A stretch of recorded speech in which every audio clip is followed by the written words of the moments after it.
Hari ini, tim kesehatan akan melakukan sesi konseling di ruang rawat inap SL02 dengan Ibu Istin, seorang pasien berusia 50 tahun dengan riwayat penyakit jantung koroner.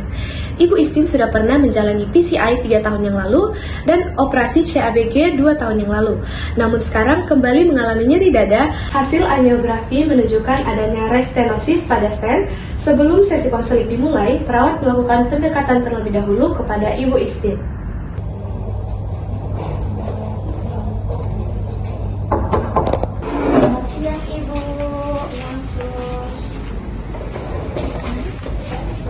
Permisi ya Bu.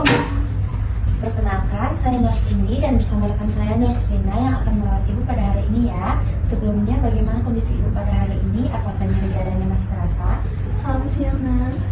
Terus saya masih merasakan nyeri seperti tertekan benda berat di dada saya dan juga terkadang saya masih merasa nyerinya menjalar ke lengan kiri dan juga leher saya. Lalu bagaimana Bu dengan tidurnya? Apakah Ibu sering terbangun karena ada rasa sesak atau rasa nafas, rasa sesak atau rasa nyeri Bu? Kadang saya terbangun karena nyeri saya sus dan juga bahkan dengan aktivitas ringan di siang hari juga saya merasa nyerinya terasa berat. Iya Nurse, saya sering melihat Ibu saya memegang dada saat berjalan terus. Baik, terima kasih atas informasinya. Jadi kedatangan kami pada hari ini yaitu untuk melakukan konseling terkait kondisi Ibu ya. Tempatnya di sini saja, mungkin membutuhkan waktu sekitar 5-8 menit. Kira-kira apakah Ibu bersedia? Baik Nurse, tapi bolehkah saya ikut bersama saya karena saya merasa lebih tenang jika bersama dengan anak saya. Tentu saja Ibu, kami akan membicarakan kondisi Ibu bersama anak Ibu dan kami berharap anak Ibu bisa mendampingi Ibu pada saat kami membicarakan kondisi Ibu. Baik Nurse, terima kasih sudah memperhatikan Ibu saya. Sesi wawancara dan komunikasi lebih lanjut kemudian akan dimulai. Perawat memastikan semua dalam kondisi nyaman, dokter kemudian masuk untuk bergabung dalam sesi konseling. Oke, baik. Ibu sebelum dokternya datang, kami ingin tahu apa yang Ibu dan anak Ibu ketahui tentang kondisi Ibu sejauh ini. Saya tahu nyeri dada saya sering kambuh kalau jalan cepat atau naik tangga Nurse. Menurut saya nyeri dada yang saya rasakan bisa jadi karena kelelahan, karena beraktivitas atau penyakit saya yang lama kambuh Nurse.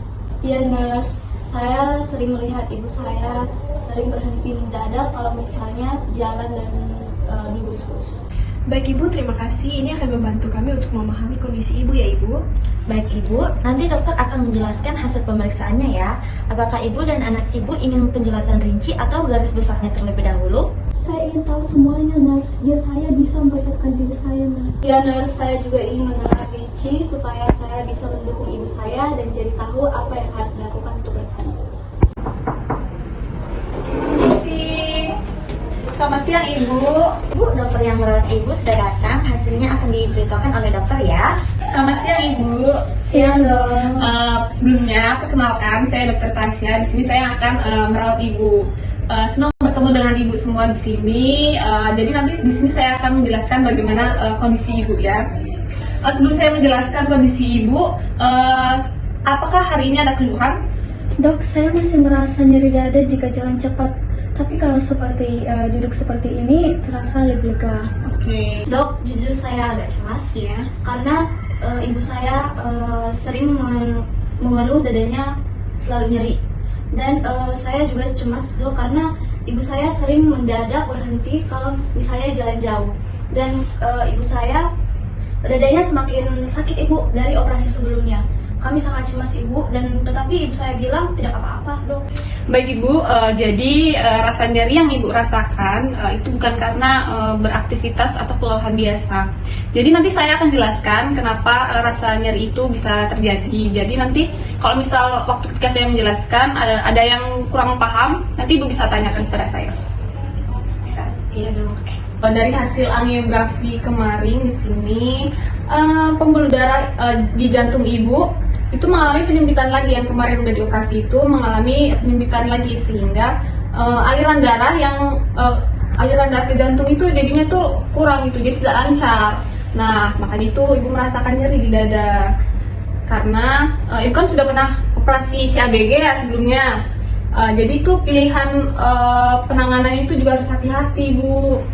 Nah, ada beberapa opsi yang bisa kita pertimbangkan, yaitu obat-obatan untuk mengurangi keluhan yang dirasakan, atau juga bisa melakukan tindakan PCI ulang jika nanti letaknya itu pas atau misal bisa dilakukan operasi, kita akan melakukan operasi, Bu. Jadi penyakit saya semakin parah ya dok. Apakah saya bisa sembuh? Kondisi ibu ini memang perlu perhatian khusus ya ibu.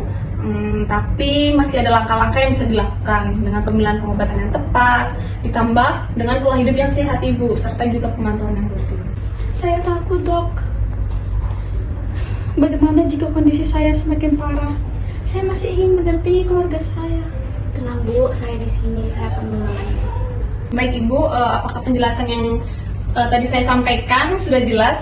Ya, saya sudah paham dok. Oke, kalau begitu saya akan izin keluar. Nanti tindakan dan langkah-langkah selanjutnya apa yang harus ibu lakukan nanti akan suster jelaskan. Jadi kalau ibu dan anak ibu ada pertanyaan bisa langsung tanya ke suster saya. Terima kasih. Baik, kalau gitu saya permisi dulu ya. Terima kasih dokter. Iya. Ibu, saya tahu ini kabar berat. Kami memahami kecemasan ibu dan anak ibu. Tapi perlu ibu tahu bahwa tim medis akan mendampingi ibu. Betul Ibu, dengan dukungan keluarga dan perawatan yang tepat, Ibu tidak sendirian menghadapi ini ya Ibu. Baik, terima kasih Nah. Saya sedikit tenang setelah mendengar hal ini. Setelah pasien tampak lebih tenang, petugas kesehatan menjelaskan langkah selanjutnya. Jika ibu sudah siap, mari kita bahas langkah selanjutnya. Pertama, kita perlu kontrol tekanan darah ibu dengan obat yang ibu minum secara teratur supaya jantung tidak bekerja terlalu keras. Kedua, kontrol gula darah karena diabetes bisa mempercepat kerusakan pembuluh darah. Lalu kita juga harus menjaga kadar kolesterol dengan obat dan pola makan yang rendah lemak agar plak di pembuluh darah ibu tidak bertambah. Selain itu, pola makan ibu juga perlu diperhatikan, yaitu rendah garam untuk mencegah tekanan darah tinggi dan rendah protein untuk melindungi ginjal. Ibu juga perlu menjaga berat badan dan mengurangi stres ibu ya. Obat-obatan yang sudah dokter resepkan juga harus diminum teratur, jangan sampai terlewat ya ibu. Bila fungsi ginjal ibu semakin lemah karena tekanan darah tinggi yang sudah lama dan tidak rutin minum obat, gula darah tinggi karena diabetes, serta penyakit jantung yang juga menjadi faktor aliran ke ginjal berkurang yang mengakibatkan fungsi ginjal menurun. Maka cuci darah rutin sesuai jadwal juga harus dilakukan ya ibu. Konsumsi obat jangka panjang yang terus-menerus juga dapat menjadi faktor fungsi ginjal menurun. Jika ibu dan anak ibu ada pertanyaan, silakan beritahu kami kapan saja. Baik nurse, jadi saya harus siap untuk menjalankan pengobatan ini ya. Kita jalan sama-sama ya Bu. Misi yang selalu di sini. Benar ibu, jangan lupa tetap menjaga pola hidup sehat dan makan makanan yang seimbang, namun tetap rendah garam juga rendah protein. Dukungan keluarga juga sangat membantu proses penyembuhan ibu ya. Terima kasih nurse. Saya terima kasih sudah menjelaskan dengan jelas. Saya lebih tenang setelah mendengarnya. Terima kasih banyak nurse sudah menjelaskan dengan baik dan jelas. Kami jadi lebih mengerti kondisi ibu saya dan merasa lebih tenang. Dukungan dari tim kesehatan sangat berarti bagi kami. Sama-sama ibu, kami akan selalu mendampingi ibu selama proses perawatan ini. Jangan ragu untuk bertanya jika ada hal yang ingin diketahui. Kami juga berterima kasih atas kepercayaan ibu dan keluarga. Yang terpenting, kami jalani langkah pengobatan secara bertahap dari awal hingga akhir dengan semangat dan dukungan keluarga. Terima kasih nurse. Sama-sama, kami permisi dulu ya. Sesi konseling berakhir dengan pasien dan keluarga lebih memahami kondisi medis serta rencana terapi. Ucapan terima kasih dari keluarga menjadi penutup yang hangat, menandakan adanya kepercayaan dan hubungan terapeutik yang baik antara pasien dan keluarga, serta dukungan empati dari tim kesehatan yang membantu pasien merasa tidak sendirian menghadapi penyakitnya.